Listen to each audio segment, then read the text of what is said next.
Hey guys, Videocyc here. By the way, I'm still getting out of being sick, and so sorry if I cough or whatever during this video, but moving on from that. And you might have heard me talk about this before about how I think it's not like it's a major issue in today's world or anything, but I just think that many gamers to this day, especially, are just too spoiled.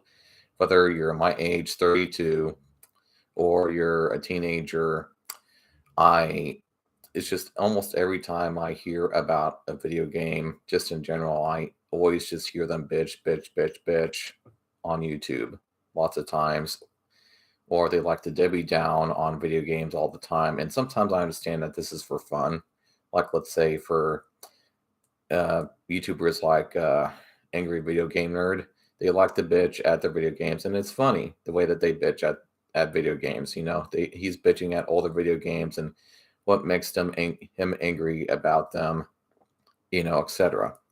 And it's funny to watch. But the thing is, it's just kind of come to my attention that a lot of these people, these YouTubers, seem to think that they know everything about video games and they know everything about right and wrong and everything about life, and they don't. And the thing is, I remember back when the original Xbox 360 came out, and it got to a point where they were coming out with video games before they were finished, and that's what they are doing to this day, is that they keep on coming out with games unfinished. Of course, at the time, I didn't understand the reason why. Nowadays, I do, of course. Excuse me, god damn it. The only difference is that nowadays they're coming out with these games sometimes so unfinished that it sometimes creates an outcry, but it's also something that I don't think that newer gamers are used to, is the thing for the younger generation. So when it's finished, I'm used to it, but the younger generation doesn't know anything about it. And so they are really out there with it. But here's a video of one so-called gamer. I could tell he's a bit younger. He thinks he knows everything about games, but he really doesn't. He makes a video based on Cyberpunk 2077. Again, still bitching about Cyberpunk 2077 and what happened 2 years ago. People need to seriously get it the fuck over it. And here we go. There's also the video in the description if you want to watch with me or if you want to watch the video after this, etc. Earning your degree online is closer than you think. Come on, advertisement. Yep, come on. Hey, are we gonna fit? Sorry about Family this. Insurance, we're here to carefully protect your dreams. All right, open your eyes. Let's get through it Save if I up to can. 23% when you bundle your home and auto insurance today. Get a quote or find an agent at Advertisements. amfam.com. All right, here we go. Cyberpunk is broken. That's like the nicest thing I can say about the game. It's a game that had a mountain of hype, insane potential, and a ton of missed opportunities and bugs. Today, I'm going to be attempting to mod Cyberpunk 2077 into the game it should have been. Okay, obviously that's not really possible to do with just mods, but let's see how close we can get. For this video, I'll be starting a new playthrough, and we are immediately greeted with one of the biggest lies of Cyberpunk. Life paths meaning anything. Aside from flavor text and dialogue that... Okay, and this is just one thing. And this is just, like I said, some people sometimes bitch. I keep on hearing this one. Oh, look at this slide. We have our choice. Well, you do have choices. It's just the thing about RPGs is that you pick a life path or a skill path, and then you go through the first part of the game story at best. And then when you are done with that first part of the game, then you are just free to do what you want, which is exactly what happens in Cyberpunk 2077. But of course, he is still bitching about, oh, look at these life paths that we can choose. oh, what a lie, because nothing happens. Well, that's just how RPGs are. You go through the first part, the very first part of the game and story. You can continue the story, or you could just go around and kill people. That's just how RPGs are. So, moving on from there. Almost always loops back to the non-life path dialogue anyways. These do nothing. But with the mod life path bonuses, these actually do something. This mod grants bonuses in combat when fighting those of a similar life path to yours, and penalties when fighting enemies of an opposing life path. On the surface, sounds kind of dumb, but the second half of this mod is the more interesting part, which adds a ton of modifiers for enemies based on their path. On the surface, sounds kind of dumb, but the second half of this mod is the more interesting part, which adds a ton of modifiers for enemies based on their gang or corporation. For example, the Maelstrom are obsessed with turning their heads into metal blocks, so Maelstrom enemies take reduced damage from headshots. The Voodoo Boys specialize in net running and have enhanced ice, meaning it costs more RAM to upload hacks to Voodoo Boys, and they take longer to upload. In truth, you won't really notice many of these changes unless you specifically know what to look for by reading the mod's description, but nonetheless, it's absolutely immersive and feels like the changes made to the enemies are plausible in the world of Cyberpunk. Also, life paths do something! Woohoo! Now that we're in the game, say hello to— whoa, hold up. So since I'm a sucker for immersion, first things first, I can't see my boobs. This is pissing me off, dude. With Okay, you want to bitch at the creators because you can't see your tits when you look down in a video game. What video game ever has done this, except for maybe a select few? immersive first-person view, I can finally look down and— nice. But that's not all this mod does. It also adds a hotkey for smooth camera movement to look around while keeping you moving in the same direction. This definitely increases immersion as you can be walking and take a look around you to view the beautiful sights of Night City, look behind your back while running from the cops, or— hey man, I ain't gonna tell you what to do. One of my favorite aspects of Cyberpunk 2077 is first-person driving. Ripping through the streets of Night City at breakneck speeds with the radio blasting as I ram into every car and wall conceivable is a feeling I can't get in any other game. Unfortunately, the first-person camera while driving is ass. With the mod Better Vehicle First-Person View, I can finally see— Okay, just tell me, what game is the first person while driving actually any good? I always go into third person when driving in a video game, especially when it comes to like games like GTA 5 and pretty much any driving game basically, or racing game. And it's of course no different with Cyberpunk 2077. You have the option to go into third person, and it makes it a lot easier to drive. You can see everything around the car, etc.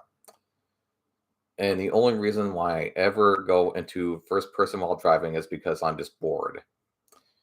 But of course, he wants to keep on bitching about Cyberpunk 2077, so I guess we'll just go with it. I'm driving. You can adjust the field of view, sitting height, distance from the wheel, and make profiles for individual cars. You can even do some crazy shit like cranking the FOV, moving your camera back, and driving like this, which is totally impractical, but also looks cool as hell. Now that we're cruising, the city feels kinda empty. That Cyberpunk trailer made the city seem way more alive than it is, so it improves traffic and NPC density. It does exactly what it says. More cars, more— hold on.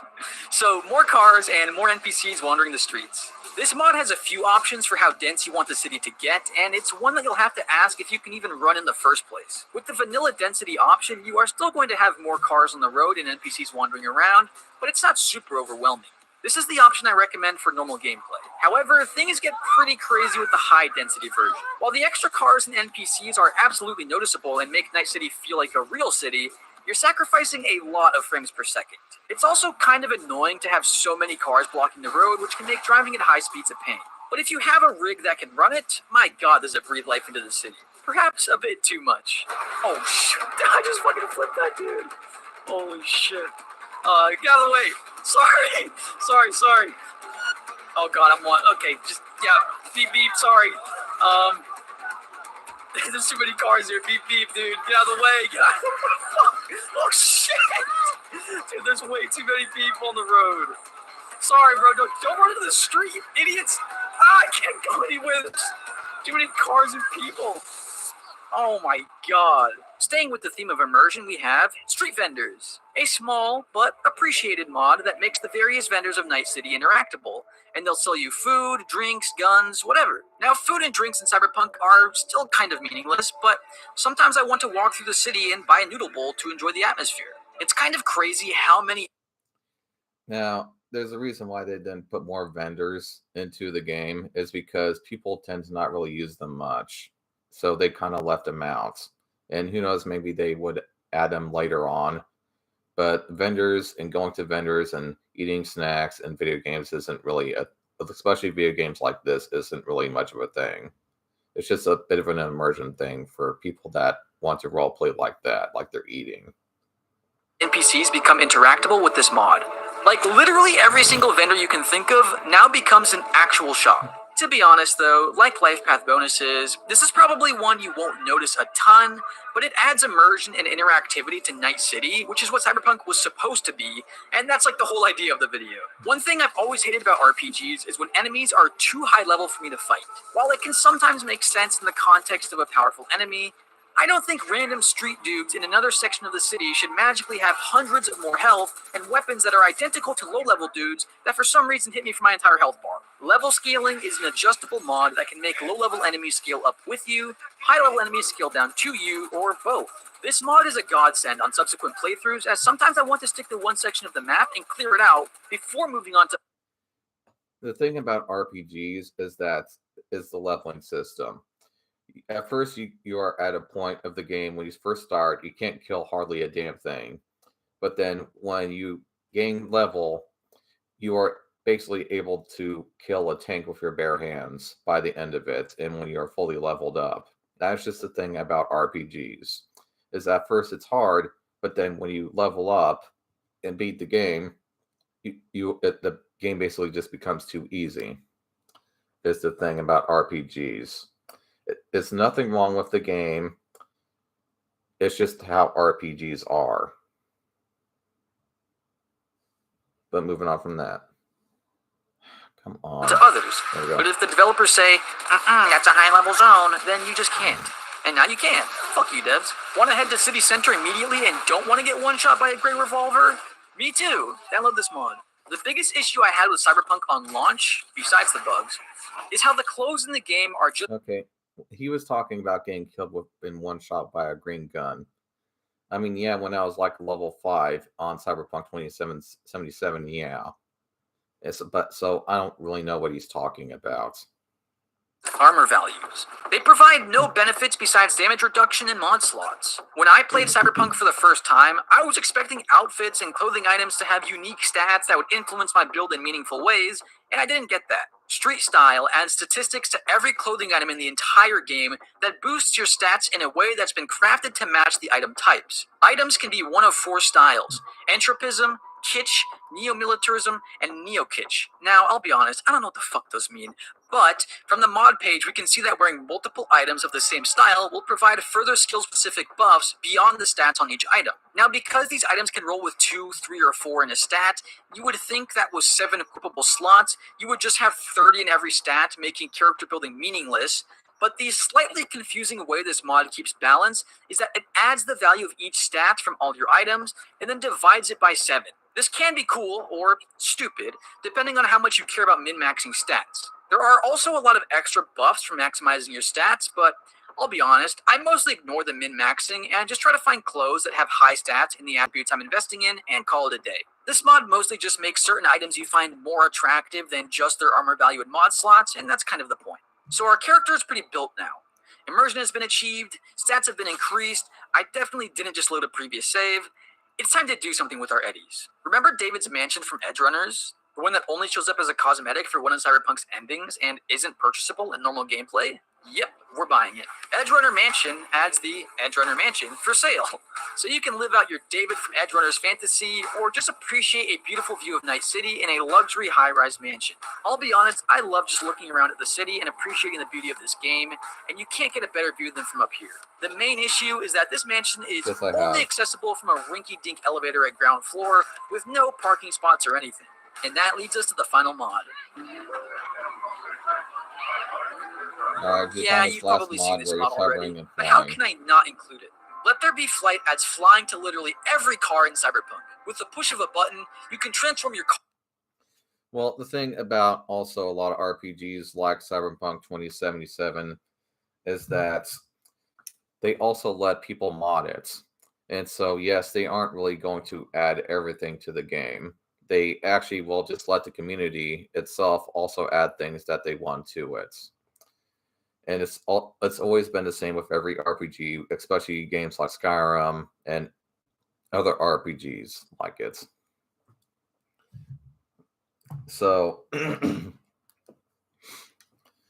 I mean, yeah, when the game first came out, it wasn't perfect. It was kind of buggy. God damn, 1 second. And the thing about RPGs is that they just they make a format and they lay out a story mode in a map that you can fully enjoy to your heart's desire and content. And then they just let you do what you want with it. They let you mod it. They let you kill people and not, go along with the story, etc. That's just how RPGs are. And of course, people want to bitch, oh, you didn't have flying cars in the game. Well, you can just put a mod into the game. They don't even have to put that into the game. You can actually do that yourself. Oh, they didn't put, robot in Cyberpunk 2077 that gives you blowjobs and cups your balls. Well, they didn't have to do that. You could put that in yourself if you want to. You can write your scripts and everything and make your 3D models in some viewer, whatever, and then upload it to Cyberpunk 2077, and there you go. You can do that yourself if you so want to. You have that choice. And yes, I have tried VR before, and it is a big clunky headset that you put onto your head, and that lots of times you have to stand in one spot for hours while playing a video game, and sometimes it kind of sucks to use. Yes, I have used VR before. It is a fun tool to use, but I could sometimes really care less to use it and use up all of that energy when I am at work for 12 hours a day on my feet as is. So, but of course, I understand that depends on the person. And I know there's times you could probably sit down and use VR, but that's only for certain games. And a lot of those games are on PC, which is part of the reason why I went to PC in the first place. It's because you actually have options on PC. But of course, enough about that. But yeah, and one thing that happened in the development of this video game, though, is that at one point they had more content in the game that they had in it, but then they had to take it out because the systems at the time weren't even handling it. And so they had to take it out. And what happens when you do that is that it creates a lot of bugs that you have to fix. And it makes it very difficult to fix them all, especially when you are putting them on so many different platforms like they wanted to. And the reason why they put them on so many platforms is because if they only put them on the newer platforms and PC, then what would have happened is that people would have bitched even more so, because all of these people that can't afford a new console or PC yet. And so they kind of had to have they made a hard choice. Either we don't put these on the older consoles and systems, or we just put them on the newer ones and have less issues with the game. Well, that's just how it is, so to speak. So I'm not, of course, trying to justify what they did at the time with this video game. And of course, I'm not a hater towards, gamers nowadays. But you have to admit that sometimes these gamers seem to think that they know everything about what's going on when they know jack shit. And sometimes video game developers really do need to think more about actually finishing the game. But sometimes gamers also have to understand that this is a business that they're trying to run, is the thing. And so that sometimes they have to make hard decisions, and lots of times they're taking a risk when they make pretty much any decision they make, really. And it's very easily to lose a lot out of it. which is part of the reason why they are still pushing this game, is because when it first came out, it of course kind of bombed a bit. And so now they're still pushing the game, and now it's gaining, popularity, and people are playing it now and buying it again. So with that being said, I'll end this video, and I'll see you guys in the next one. Bye.